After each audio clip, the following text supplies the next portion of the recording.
I pozdrav svima ljudi, dobro došli ponovno novi klip. Danas imamo ponovo Akinatora. U prošlom klipu je Akinator rešio i mene i Baku, znači Bako pogodio iz 3 pitanja, znači rešio nas, lagano, na kec. Tako da ljudi, u ovom klipu ćemo pogađati malo težeg, znači mog puta ćemo muđu pogađati, mislim, bez domu. Ok, muđu ćemo pogađati, mislim, Akinator će pogađati, a ja ću da mu odgovaram na pitanja njegova. Tako da ljudi, prije što započnem ovaj klip, obavezno stavite taj like, razvalite to subscribe dugme, šerujte ovaj klip da što više ljudi vidi, bre, alo. I zapratite me na Instagramu, bit će tu opet negdje na njegovoj ruci, Donja Cutaca, Donja Cuta 99, to samo da rešite Instagram, znači da dođemo do 1000 ovih followera, znači pratilaca, znači šumator. Da vidimo da će ovog puta pogoditi brzo ko što je pogodio Baku, a mi krećemo mi.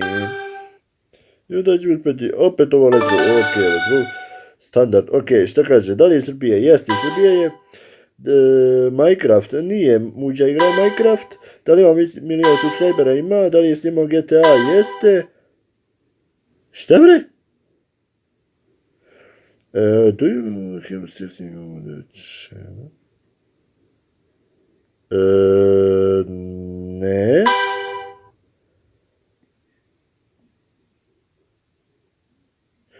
Ja, odmah će ga pogoditi. Evo, sad kaže, da li je snimao klipove sa njegovim tatom?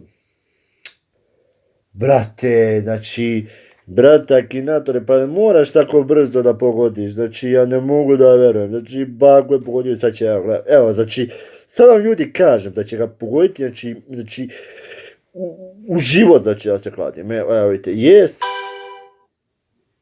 šta bre, League of Legends? Nije bre,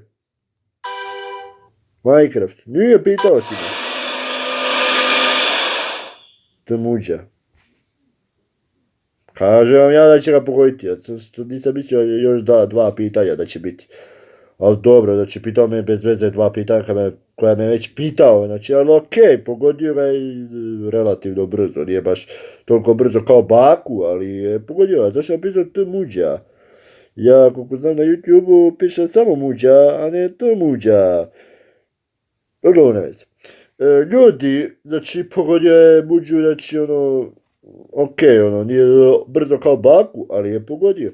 Tako da ljudi, ovo će završiti klip, ako vam snimao klip, obavezno ga lajkujte, razvalite to subscribe dugme, šerujte ovaj klip što više ljudi vidi. I mi se vidimo u nekom sljedećem klipu. Pozdrav!